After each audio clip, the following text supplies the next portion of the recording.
ଆରେ ମା କୁଆଡେ ଗଲୁ? ଆଜି ମୁଁ ତ ମନ ପସନ୍ଦର କ୍ଷୀରି କରିଛି, ଆ ଖାଇବୁ।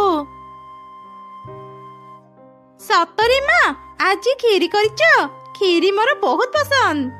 ଆଚ୍ଛା ଠିକ ଅଛି ରେ ମା, ତୁ ଏଠି ବସି କ୍ଷୀରି ଖାଉଥା, ମୁଁ ଯାଏ ବତକ ଭଉଣୀଙ୍କୁ ବି କ୍ଷୀରି ଦେଇ ଆସେ।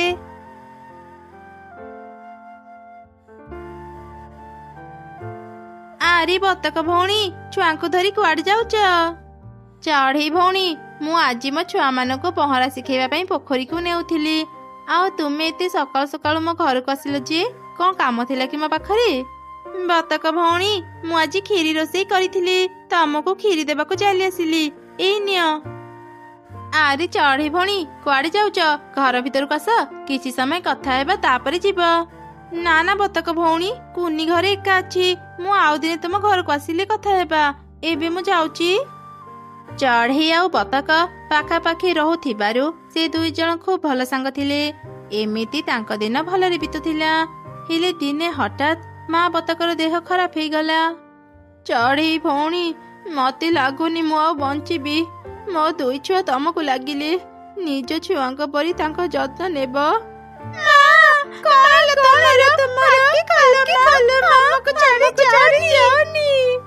କାନ୍ଦନି ପିଲାମାନେ, ଆଜିଠୁ ମୁଁ ତମମାନଙ୍କ ମା, ମୁଁ ତମମାନଙ୍କର କିଛି ଅସୁବିଧା ହେବାକୁ ଦେବିନି। ଆସ ମୋ ସାଙ୍ଗରେ।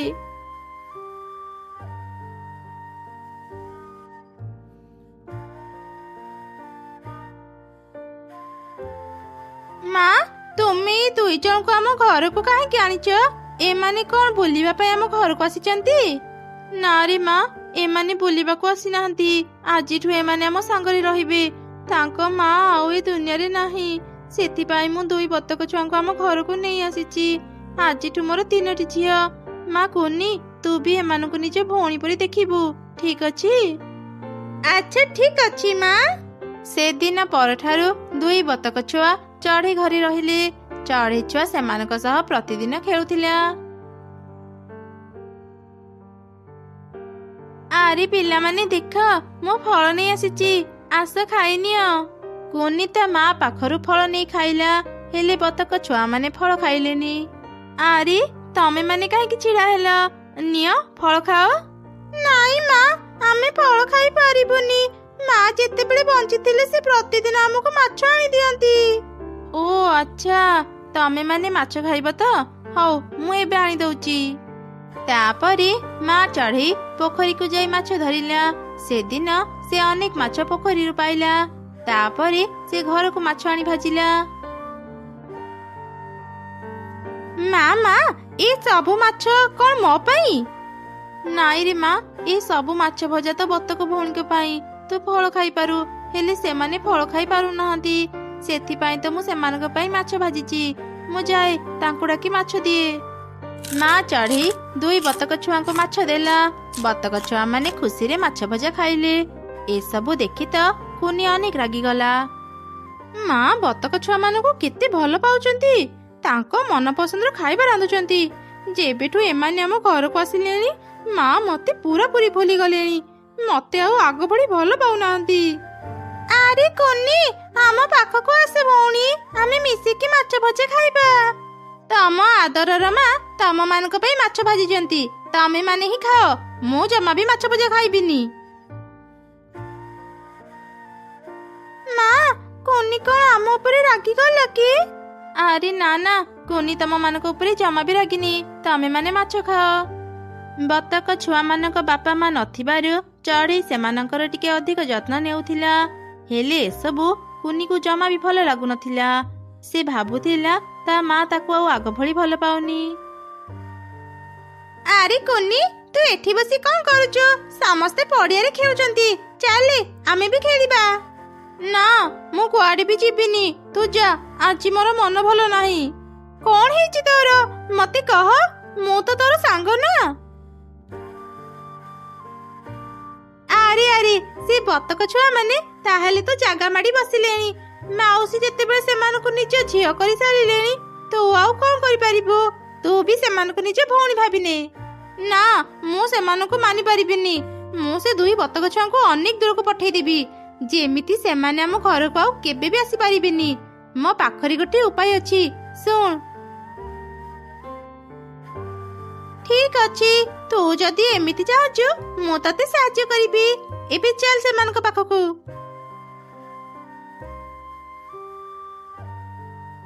ବାବା, ତମେ ଦୁଇ ଜଣ ବତକ କେତେ ବଢିଆ ନଦୀରେ ପହଁରୁଛ।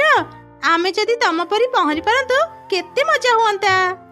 ହଁ, ଆମେ ଯେମିତି ପହଁରି ପାରିବାନି, ବତକ ମାନେ ବି ଆମ ପରି ସେମିତି ଉଡି ପାରିବେନି। ହଁ କୁନି, ତୁ ଠିକ କହିଲୁ। ତମ ମାନଙ୍କୁ ଆକାଶରେ ଉଡିବାର ଦେଖିଲେ ଆମକୁ ବି ଉଡିବାକୁ ଇଚ୍ଛା ହୁଏ। ଏବେ ଏମାନେ ମୋ ଚାଲରେ ପଡିଲେ। ଏବେ ଖାଲି ଆଉ ଅଳ୍ପ କାମ। ଆରେ ଭଉଣୀ ମାନେ, ମୁଁ ତମ ମାନଙ୍କର ଉଡିବା ଇଚ୍ଛା ପୂରା କରିପାରିବି। ହେଲେ କେମିତି କୁନି? ଆମ ପାଖରେ ତମ ମାନଙ୍କ ପରି ଉଡିବାର ଶକ୍ତି ନାହିଁ। ତମେ ମାନେ ଜମା ବ୍ୟସ୍ତ ହୁଅନି, ମୁଁ ଏବେ ତମ ଉଡିବାର ବ୍ୟବସ୍ଥା କରୁଛି। ଏମିତି କହି କୁନି ଆଗକୁ ଗଲା, ଆଉ ଏକ ଲମ୍ବା ଲାଠି ଧରି ତାଙ୍କ ପାଖକୁ ଆସିଲା। ଏଇ ଦେଖ, ତମେ ମାନେ ନିଜ ଥଣ୍ଟରେ ଏ ଲାଠିକୁ ଧର। ମୁଁ ଆଉ ମୋ ସାଙ୍ଗ ଲାଠିର ଦୁଇ ପଟକୁ ଧରି ଆକାଶରେ ଉଡିବୁ। ସେମିତିରେ ତମ ଉଡିବା ଇଚ୍ଛା ପୂରା ହେଇଯିବ। ଏମିତି ବତକ ଛୁଆ ମାନେ ଲାଠିକୁ ଥଣ୍ଟରେ ଧରିଲେ। କାଉ ଛୁଆ ଆଉ ଚଢେଇ ଛୁଆ ଲାଠିକୁ ଧରି ଆକାଶରେ ଉଡିଲେ। କିଛି ଦୂର ଗଲା ପରେ ସେମାନେ ଗୋଟେ ଖାଲି କୂଅ ଦେଖିଲେ। ଯେମିତି ସେମାନେ କୂଅ ପାଖରେ ପହଞ୍ଚିଲେ, କାଉ ଛୁଆ ଆଉ ଚଢେଇ ଛୁଆ ଲାଠିକୁ ଛାଡିଦେଲେ। ଦୁଇ ଅସହାୟ ବତକ ଛୁଆ କୂଅ ଭିତରେ ପଡିଗଲେ। ଭଲ ହେଇଛି ଏମାନଙ୍କୁ। ମୋ ମାକୁ ମୋ ପାଖରୁ ଛଡେଇ ନେଉଥିଲ ନା। ଏବେ କୂଅରୁ ତମେ ମାନେ କେବେ ବି ବାହାରି ପାରିବନି। ଏମିତି କହି ସେ ଦୁଇ ଜଣ ସେଠାରୁ ଚାଲିଗଲେ। କୂଅ ଭିତରେ ବତକ ଛୁଆ ମାନେ ଭୟରେ କାନ୍ଦୁଥିଲେ। ଆମେ କୂଅ ଭିତରୁ କେମିତି ବାହାରିବୁ? କଣ ପାଇଁ ସେମାନେ ଆମ ସାଙ୍ଗରେ ଏମିତି କଲେ? ଦିଦି, ମତେ ଭାରି ଡର ଲାଗୁଛି। ଆମେ ଆଉ କେବେ ବି ଏଠୁ ବାହାରି ପାରିବାନି। ଆମେ କୂଅ ଭିତରେ ରହି ମରିଯିବା। ମା, ଆମକୁ ବଞ୍ଚାଅ। ବତକ ଛୁଆ ମାନେ ଭୟରେ କୂଅ ଭିତରେ ପଡି କାନ୍ଦୁଥିଲେ। ସେପଟେ ମା ଚଢେଇ ସେମାନଙ୍କୁ ଜଙ୍ଗଲରେ ବୁଲି ବୁଲି ଖୋଜୁଥିଲା। ମିଟୁ ଭାଇ, ତମେ କଣ ମୋ ବତକ ଛୁଆ ମାନଙ୍କୁ ଦେଖିଛ? ହଁ, ମୁଁ ସେମାନଙ୍କୁ ଦେଖିଛି।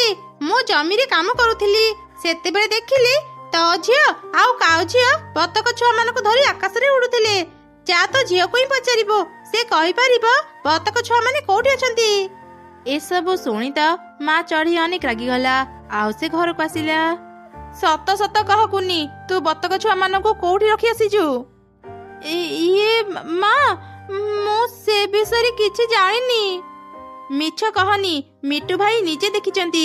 ତୁ ଆଉ ଚିକି ମିଶି ଦୁଇ ବତକ ଛୁଆଙ୍କୁ ଧରି ଆକାଶରେ ଉଡୁଥିଲ। ଭଲରେ କହ ସେମାନେ କୋଉଠି ଅଛନ୍ତି, ନହେଲେ ପିଟି ପିଟି ମୁଁ ତ ପାଟିରୁ କଥା ବାହାର କରିବି। ମା, ଅନ୍ୟର ଛୁଆ ମାନଙ୍କ ପାଇଁ ତୁମେ ମତେ ମାରିବ? ତୁମେ ତ ମତେ ଭୁଲି ଗଲଣି, ଆଉ ଆଗ ଭଳି ଭଲ ପାଉନ। ସେଥିପାଇଁ ମୁଁ ସେ ଦୁଇ ଜଣଙ୍କୁ କୂଅରେ ପକେଇ ଦେଇଛି। ଭଲ କରିଛି ମୁଁ ତାଙ୍କ ସହ। ତୁ କଣ କଲୁ ରେ ମା? ତୁ ଜାଣିଛୁ, ଯେତେବେଳେ ତୁ ସାନ ଥିଲୁ, ତତେ ବଞ୍ଚେଇବାକୁ ଯାଇ ସେମାନଙ୍କ ବାପାର ଜୀବନ ଚାଲିଗଲା। ଆଉ ତାଙ୍କ ମାର ମୃତ୍ୟୁ ପରେ ସେମାନେ ପୁରାପୁରି ଅନାଥ ହେଇଗଲେ। ତୋ ପାଖରେ ତ ତୋ ବାପା ମା ଅଛନ୍ତି, ହେଲେ ସେମାନଙ୍କ ପାଖରେ କିଏ ଅଛି କହିଲୁ? ସେଥିପାଇଁ ମୁଁ ତାଙ୍କର ଟିକେ ଅଧିକ ଯତ୍ନ ନେଉଥିଲି, ଯେମିତି ସେମାନେ ନିଜକୁ ଏକା ନ ଭାବିବେ। ହେଲେ ତୁ ତାଙ୍କ ସହ କଣ କଲୁ? ମା, ମତେ କ୍ଷମା କରିଦିଅ। ମୁଁ ମୋ ଭୁଲ ବୁଝିପାରୁଛି। ଚାଲ, ମୁଁ ତୁମକୁ ସେ କୂଅ ପାଖକୁ ନେଇଯିବି। ଭଉଣୀ ମାନଙ୍କୁ ବଞ୍ଚେଇବା ଚାଲ। ତାପରେ ମା ଛୁଆ ମିଶି କୂଅ ପାଖକୁ ଗଲେ। ମା ଚଢେଇ ଦୌଡ଼ି ପକେଇ ବତକ ଛୁଆ ମାନଙ୍କୁ କୂଅରୁ ବାହାର କଲା। ମୋ ଦୁଇ ସାନ ଭଉଣୀ, ତମେ ମାନେ ମତେ କ୍ଷମା କରିଦିଅ। ମୋର ଭୁଲ ହେଇଗଲା। ମୁଁ ତମ ମାନଙ୍କ ଉପରେ ରାଗି ବହୁତ ବଡ ଭୁଲ କରିଥିଲି। ଏଇ ଥରକ ମତେ କ୍ଷମା କରିଦିଅ। ମୁଁ ଆଉ ଏମିତି ଭୁଲ କେବେ ବି କରିବିନି। କୁନି, ତୁ ତ ଭୁଲ ବୁଝିପାରିଲୁ, ସେତିକିରେ ଆମେ ଖୁସି। ତୁ ଆଉ କାନ୍ଦି ଭଉଣୀ, ଚାଲେ ଘରକୁ ଯିବା। ଏମିତି ତିନି ଛୁଆ ସାଙ୍ଗ ହେଇଗଲେ। ଏସବୁ ଦେଖି ମା ଚଢେଇ ଖୁବ ଖୁସି ହେଲା। ତାପରେ ସମସ୍ତେ ଘରକୁ ଗଲେ।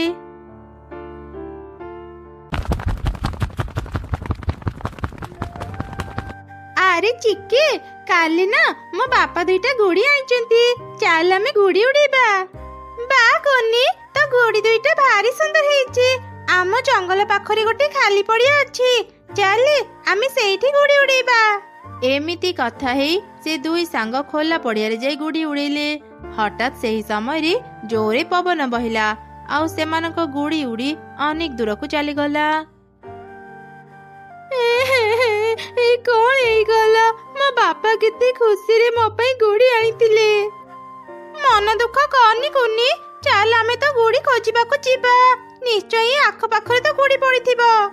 ତାପରେ ସେ ଦୁଇ ଜଣ ମିଶି ଜଙ୍ଗଲ ସାରା ବୁଲି ବୁଲି ଗୁଡ଼ି ଖୋଜିଲେ, ହେଲେ କୋଉଠି ବି ପାଇଲେନି। ଆରେ କୁନି, ଏତେ ଜାଗା ଖୋଜିଲେଣି ହେଲେ କୋଉଠି ବି ତ ଗୁଡ଼ି ପାଇଲେନି। ଘରକୁ ଗଲେ ତ ବାପାଙ୍କୁ ସବୁ କଥା କହିଦେବୁ, ସେ ତ ଉପରେ ଜମା ବି ରାଗିବେନି। ଚାଲେ ବି ଘରକୁ ଯିବା। ଆରେ ଚିକି, ସେପଟେ ଦେଖେ, ପାଣି ଭିତରେ ଗୋଟେ ଫୁଲ ଗଛ ଅଛି। ହେଲେ ଗଛରେ ଗୋଟେ ହିଁ ଫୁଲ କାହିଁକି ଫୁଟିଛି? ଫୁଲଟି ଦେଖିବାକୁ କେତେ ସୁନ୍ଦର ହେଇଛି ନା? ଚିକି ଟିକେ ଅପେକ୍ଷା କର, ମୁଁ ଏବେ ଫୁଲ ତୋଳି ଆଣେ, ତାପରେ ଆମେ ଘରକୁ ଯିବା। ଏମିତି କହି କୁନି ଫୁଲ ତୋଳିବାକୁ ଗଲା। ସେତେବେଳେ ଚିକି ତାକୁ କହିଲା, ଆରେ କୁନି, ସେପଟେ ଯାନି, ତୁ ଯଦି ପାଣିରେ ପଡ଼ିଯିବୁ ନା ତୁ ବୁଡ଼ିଯିବୁ। ନା ନା ଚିକି, ଭୟ କରନି, ମୋର କିଛି ବି ହେବନି। ମୁଁ ଏବେ ଫୁଲ ତୋଳି ତ ପାଖକୁ ଯାଉଛି।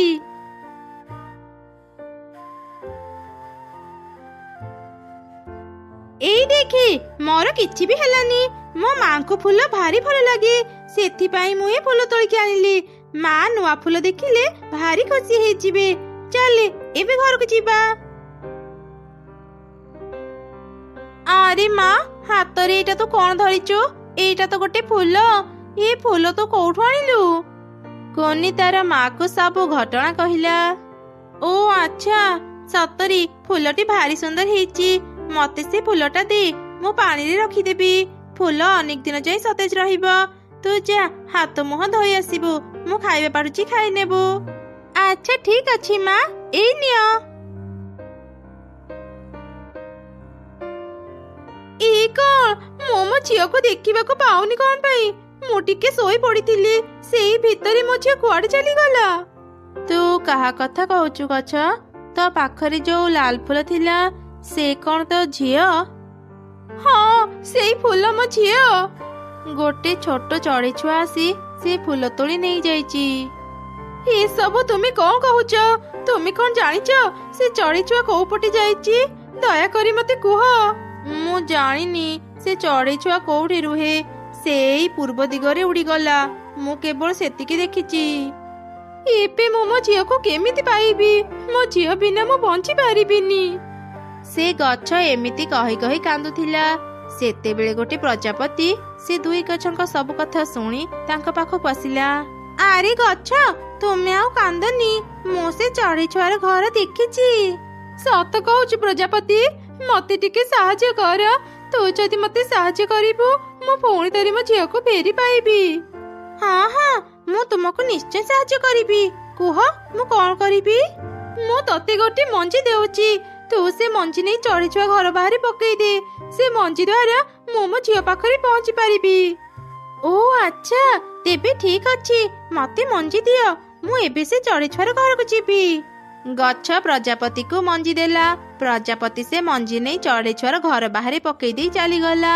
ସଙ୍ଗେ ସଙ୍ଗେ ହିଁ ମଞ୍ଜିରୁ ଗୋଟେ ବଡ଼ ଗଛ ବାହାରିଲା।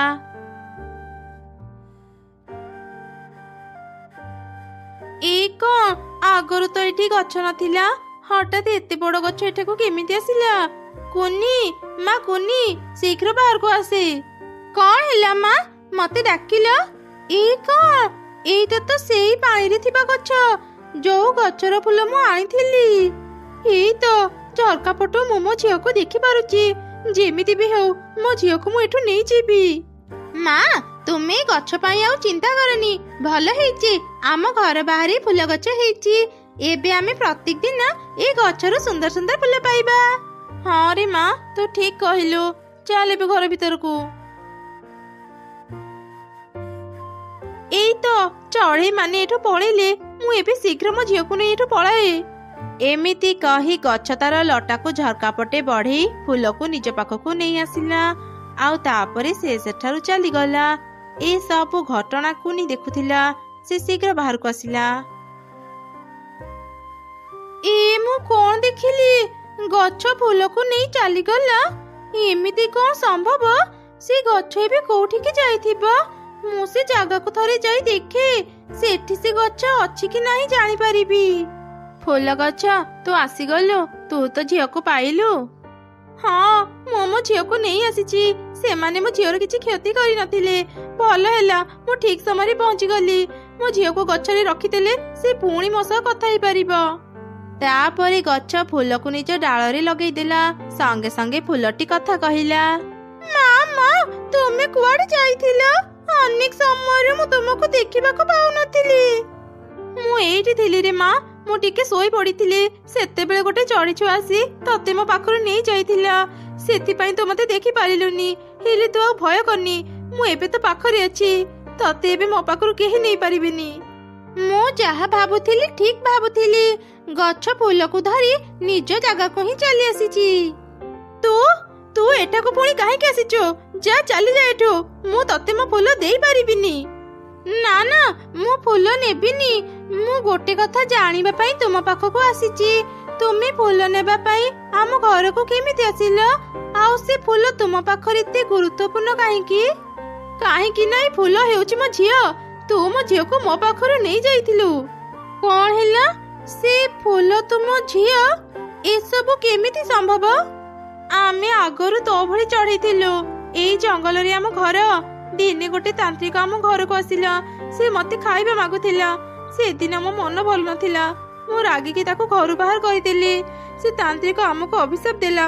ତାରି ଅଭିଶାପ ଯୋଗୁଁ ମୁଁ ଗଛ ପାଲଟି ଗଲି। ଆଉ ମୋ ଝିଅ ଫୁଲ ହେଇଗଲା। ତା ମାନେ ତମେ ମାନେ ଆମ ପରି ଚଢେଇ ଗଛ ହେଇ ରହିବାକୁ ତୁମକୁ ଭାରି କଷ୍ଟ ଲାଗୁଥିବ ନା? ଚିନ୍ତା କରନି, ମୁଁ ତୁମକୁ ସାହାଯ୍ୟ କରିବି। କୁହ କଣ କଲେ ତୁମେ ମାନେ ନିଜ ଅଭିଶାପରୁ ମୁକ୍ତ ହେଇପାରିବ? ତୁ ସତ କହୁଛୁ? ତୁ ଆମକୁ ସାହାଯ୍ୟ କରିବୁ? ଆମକୁ କେବଳ ତାନ୍ତ୍ରିକ ହିଁ ଅଭିଶାପରୁ ମୁକ୍ତ କରିପାରିବ।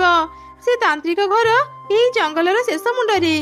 ମୋ ମା ସେ ତାନ୍ତ୍ରିକଙ୍କୁ ନିଶ୍ଚୟ ଚିହ୍ନିଥିବେ। ମୁଁ ଏବେ ଯାଉଛି ମୋ ମା ପାଖକୁ। ମୁଁ ତାଙ୍କୁ ସବୁ କଥା କହିବି। ତାପରେ ଚଢେଇ ଛୁଆ ଶୀଘ୍ର ତା ମା ପାଖକୁ ଗଲା। ଆଉ ତା ମାକୁ ସବୁ ଘଟଣା କହିଲା। ସବୁ ଶୁଣି ମା ଛୁଆ ତାନ୍ତ୍ରିକ ପାଖକୁ ଗଲେ।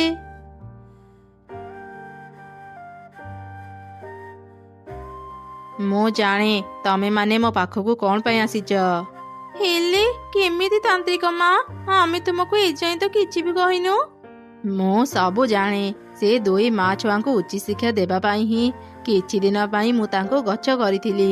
ସେମାନେ ଅନେକ କଷ୍ଟ ପାଇଲେଣି। ଏବେ ମୁଁ ତାଙ୍କୁ ମୁକ୍ତ କରିଦେବି। ଏଇ ଗଙ୍ଗା ଜଳ ନିଅ, ତାଙ୍କ ଉପରେ ପକେଇଦେବ। ସେମାନେ ମୁକ୍ତ ହେଇଯିବେ। ତାପରେ ମା ଚଢ଼େଇ ତାନ୍ତ୍ରିକ ପାଖରୁ ଗଙ୍ଗା ଜଳ ଆଣି ଫୁଲ ଗଛ ଉପରେ ପକେଇଦେଲା। ଯାହା ଫଳରେ ସେମାନେ ନିଜ ଅଭିଶାପରୁ ମୁକ୍ତ ହେଇ ନିଜ ରୂପ ଫେରି ପାଇଲେ। ଭଉଣୀ ତୁମକୁ ଅନେକ ଅନେକ ଧନ୍ୟବାଦ। ଆଜି ତୁମ ପାଇଁ ଆମେ ଅଭିଶାପରୁ ମୁକ୍ତ ହେଇପାରିଲୁ। ଆମେ ତୁମର ଏହି ଉପକାର କେବେ ବି ଭୁଲିବୁନି। ଆରେ ନା ନା ମିଟୁ ଭଉଣୀ, ତୁମକୁ ଧନ୍ୟବାଦ ଦେବାକୁ ପଡିବନି। ଏବେ ତୁମେ ମାନେ ଘରକୁ ଯାଅ ଆଉ ଭଲରେ ରୁହ। ତାପରେ ସମସ୍ତେ ନିଜ ନିଜ ଘରକୁ ଫେରିଗଲେ।